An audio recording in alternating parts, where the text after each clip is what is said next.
Friends, मैं doctor Sanjeet YouTube के माध्यम से लगभग 15 क्वेश्चंस आए हैं और सब लगभग फिशर से रिलेटेड हैं। तो अगर आपका भी कोई मलद्वार संबंधित पाइल्स, फिशर, फिशुला जैसे कोई भी अगर मन में कोई क्वेश्चन है तो आप प्लीज़ आप यूट्यूब पे कमेंट बॉक्स में डालेंगे तो हम ऐसे ही आपका आंसर देंगे। तो पहला क्वेश्चन हम लेते हैं। सबसे पहला क्वेश्चन लिया ये तरुण कुमार जी हैं, इन्होंने लिखा है फिशर से टीबी की बीमारी भी हो जाता है क्या सर, प्लीज़ रिप्लाई।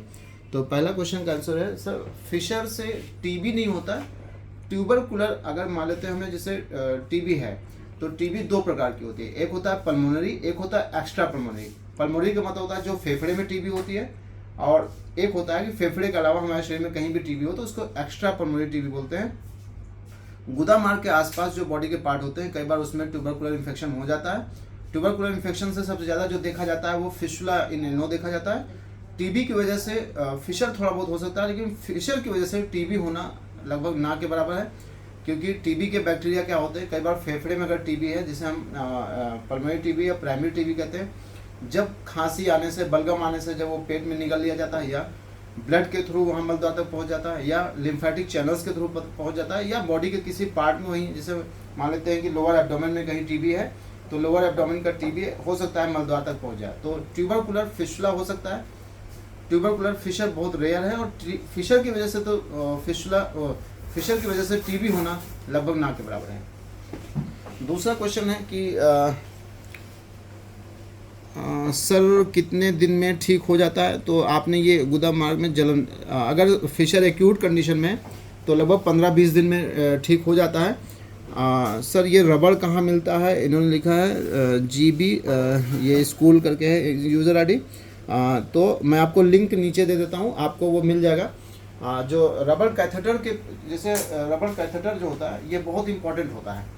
जब भी आप कोई भी ऑयल जो मलद्वार में आप डालते हैं, चाहे पाइलवांस हो या जैतादी हो, आप इस रबड़ कैथेटर का प्रयोग होकर डालिएगा। अदरवाइज क्या होता है कि इससे कई बार चोट लग जाती है। जैसे आपने नोज़ल यूज़ किया, देखिए ये नोज़ल में तो आगे जो है आगे ओपनिंग है, कुछ नोज़ल में साइड में कट लगे होते हैं, तो जब आप गुदा मार्ग में इस नोज़ल को आप डालते हैं तो इससे चोट लग जाती है, कई बार मैंने देखा है। तो नोज़ल का प्रयोग से अच्छा है कि रबड़ कैथेटर का प्रयोग करिए। तो मैं आपको लिंक नीचे डिस्क्रिप्शन लिंक में डालता हूँ, तो आप प्लीज़ एक बार देख लीजिएगा कि ये नोज़ल जो एक रबड़ कैथेटर विथ पाइलोवांस या जैतादी तेल कैसे मिल जाएगा।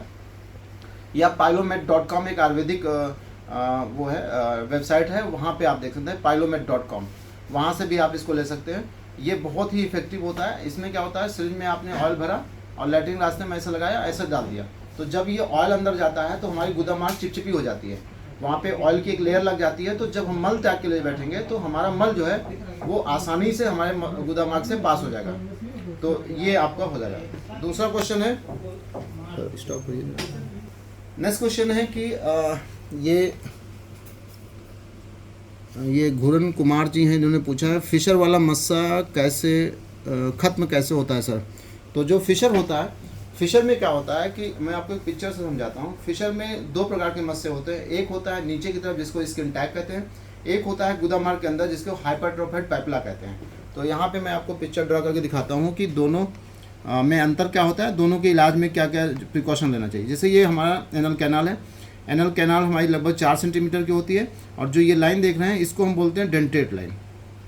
डेंटेट लाइन के नीचे कई बार होता है एनल वर्स के आसपास, यहाँ पे हमें एक लंबा सा कट लग जाता है जिसको हम फिशर कहते हैं। एक्यूट फिशर में क्या होता है कि यहाँ पे स्किन टैग नहीं बनते हैं, लेकिन अगर यही क्रोनिक फिशर हो जाता है, जब हमें क्रोनिक फिशर हो जाता है तो नीचे की तरफ यहाँ पे एक स्किन टैग बनता है, इसको हम बोलते हैं स्किन टैग।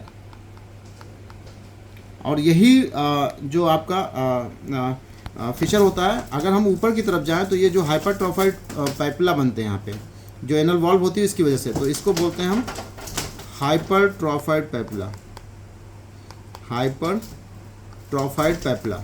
तो दो प्रकार के मस्से बनते हैं फिशर में, पहला है स्किन टैग, दूसरा है हाइपरट्रोफाइड पैपुला। तो इन दोनों को ऑपरेशन की नीड तब तक नहीं पड़ती जब तक फिशर आपका बहुत ज़्यादा परेशान न कर रहा हो, क्योंकि ये एसिम्प्टोमेटिक होते हैं, बस केवल आपको वहाँ पे सूजन सा फील होगा, लेकिन आपको दर्द, जलन या ब्लीडिंग बहुत रेयर होती है।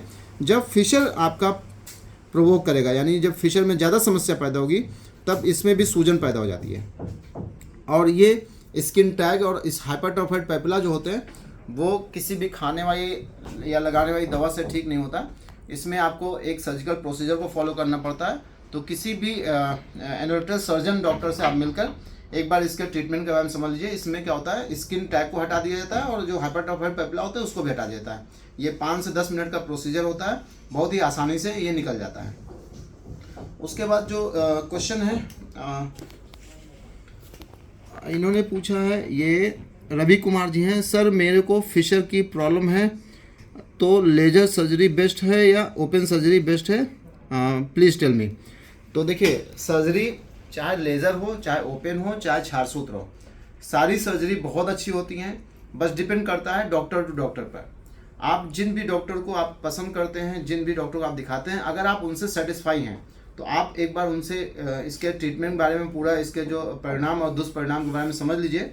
आप ओपन भी करा सकते हैं, लेज़र भी करा सकते हैं, छारसूत्र भी करा सकते हैं। सारी सर्जरी बहुत अच्छी होती है और सब में ठीक होने के चांसेस बहुत ज़्यादा होते हैं। फिशर बहुत ही ईजी होता है ट्रीटमेंट करना, क्योंकि फिशर में क्या करते हैं, जो इंटरनल स्फिंक्टर्स होते हैं, मैं इसको भी थोड़ा सा आपको एक्सप्लेन करने की कोशिश करता हूँ कैसे फिशर का ट्रीटमेंट किया जाता है, ताकि आप जब ऑपरेट कराने जाए तो आपको आइडिया रहे कि आपके साथ क्या होने वाला है। देखिए, जो फिशर होता है, फिशर में क्या होता है कि अभी मैंने आपको पहले बताया, फिशर में क्या होता है, एक हल्का सा चोट लग जाती है गुदा मार के एकदम आउटर साइड में। एनोरेक्टल जो डेंटेड लाइन होता है, एनोरेक्टल वर्ज होता है, इसके बीच में यहाँ पे चोट लग गई, फिशर हुआ। फिशर जब होता है तो हमारे गुदा मार्ग में थोड़ा सा सिकुड़न पैदा होती है। जो ये इंटरनल स्फिंक्टर होते हैं, ये इंटरनल स्फिंक्टर, ये जो इंटरनल स्फिंक्टर है, इसमें जो होता है, इसमें सिकुड़न पैदा होती है, क्योंकि ये हमेशा कॉन्स्ट्रिक्ट होते हैं, हमेशा टोनिक फेज में होते हैं। ये हमेशा टोनिक फेज में होते हैं। टोनिक मतलब होता है हमेशा सिकुड़न के फेज में होते हैं। तो ये जब हमें फिशर होता है तो हमारा मलद्वार और सिकुड़ने लगता है, तो हमारे गुदा मार्ग का जो ल्यूमेन होता है वो चौड़ा जो रहता था वो थोड़ा सा और सिकुड़ जाता है। जैसे मलद्वार पहले हमारी इतनी चौड़ी थी तो अब इतनी हो गई, तो जो मल आसानी से हमारे शरीर से पास हो रहा था वो अब उतनी आसानी से पास नहीं होगा। यानी अगर नॉर्मल कंडीशन में मल हमारे शरीर से पास होगा तब भी हमें दर्द होगा अगर हमें फिशर है। इसमें क्या करते हैं, इसमें जैसे आपने कहा लेज़र करें या ओपन करें, तो इसमें एलाइयस होता है, लेटरल इंटरनल स्फिंक्टोटॉमीज, इस ऑपरेशन को बोलते हैं लेटरल इंटरनल स्फिंक्टोटॉमी। इसमें क्या करते हैं, जो हमारा स्फिंक्टर्स होता है इसका कुछ पार्ट लेस देन 25% ही ज़्यादातर निकाला जाता है। ये जो स्फिंक्टर होता है इसका जैसे मान लेते हैं ये 3 सेंटीमीटर का इंटरनल स्फिंक्टर है, तो लगभग 1 सेंटीमीटर या इससे कम हिस्सा, ये हिस्सा हटा दिया जाता है। मतलब यहाँ से चाहे आप लेज़र जाए चाहे ओपन कराएं, इतना हिस्सा कट कर दिया जाता है। तो इसकी वजह से क्या होता है, जो अभी स्फिंक्टर्स की वजह से स्पाज्म था, स्पाज्म की वजह से जो हमारा गुदा मार्ग सिकुड़ गया था, अब जब स्पाज्म खत्म होगा तो थोड़ा मलद्वार फैल जाएगा। जब मलद्वार फैल जाएगा तो जो अभी आपको लैट्रिन करने में दिक्कत